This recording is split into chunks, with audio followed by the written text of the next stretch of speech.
Gráficos e tabelas é um conteúdo muito recorrente no dia a dia. Quando você liga a TV, assiste um jornal, geralmente as informações, em alguns casos, são passadas através de um gráfico ou através de uma tabela. É um recurso muito didático para apresentar um conjunto de informações. Nas próximas questões, você vai analisar como este conteúdo é abordado na prova do Enseja. Então, acompanhe comigo a resolução dessas questões para você compreender como é feita a interpretação destas informações quando ela está disposta em gráficos ou tabelas. Esta é uma questão que envolve análise de tabelas. É uma questão bem tranquilinha, depende apenas de interpretação mesmo. Vamos ao problema. No continente africano, houve uma série de guerras e revoluções causadas por razões diversas, religiosas, étnicas, políticas e socioeconômicas, entre outras. O quadro apresenta o número de mortos em conflitos armados, bem como o de refugiados, isto é, de pessoas que conseguiram migrar de seu país de origem para outro devido a esses conflitos, em alguns países da África em determinado período da história. Dentre os países com mais de 400 mil refugiados, o que apresenta o menor número de mortos, de acordo com os dados apresentados, é... Vamos grifar algumas informações importantes.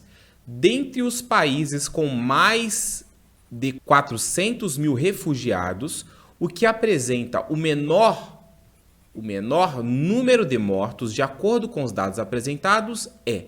Então, na análise da tabela, só nos interessa aqueles países que têm mais de 400 mil refugiados.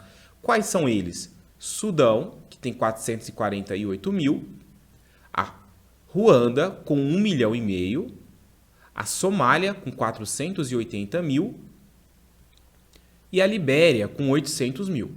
Então, são esses 4 países aí que nós vamos analisar.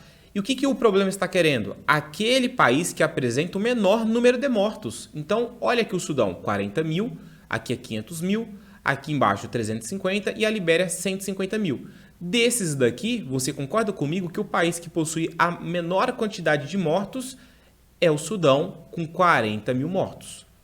Resposta, letra D. Uma questão bem tranquila, só precisa de atenção, tá? Então fique bem atento nas informações e no que o problema está querendo, tá certo?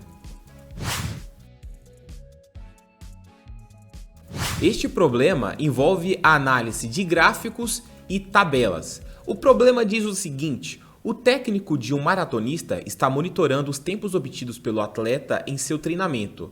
Ele registrou o tempo gasto e a distância percorrida durante uma sessão de treinos conforme indicado.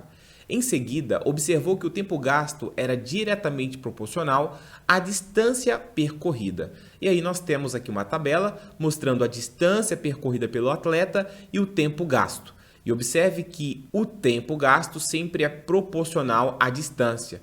Isso significa que se eu dobrar a distância, por exemplo, pegar 6 km e transformar em 12, então o tempo gasto também dobra, passa de 18 para 36.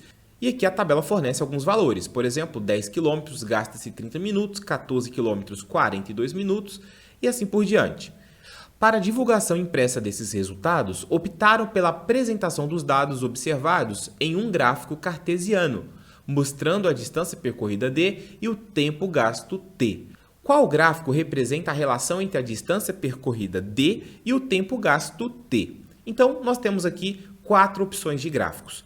E algo muito importante que você já tem que sacar é o seguinte: se você tem uma relação entre grandezas e essa relação é uma relação envolvendo proporcionalidade, então o gráfico dessa função sempre vai ser uma reta.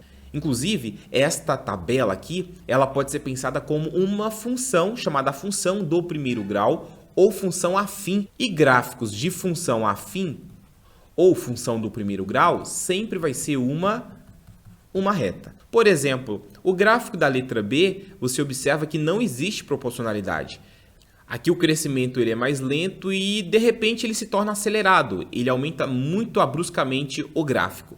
Aqui também não, né? Você observa que o gráfico ele fica ora acelerado, ora perde a velocidade, ora aumenta essa velocidade. Então não existe proporcionalidade. Da mesma forma, o gráfico da letra D, ele começa aqui parecido com uma reta e depois ele perde força, né? Então isso demonstra que também não existe proporcionalidade. Para que tenha proporcionalidade, o gráfico precisa ser uma reta. Letra A. Estas e outras questões você encontra no meu curso de matemática para o Enseja. O link do curso está na descrição do vídeo. Até a nossa próxima aula, então. Valeu!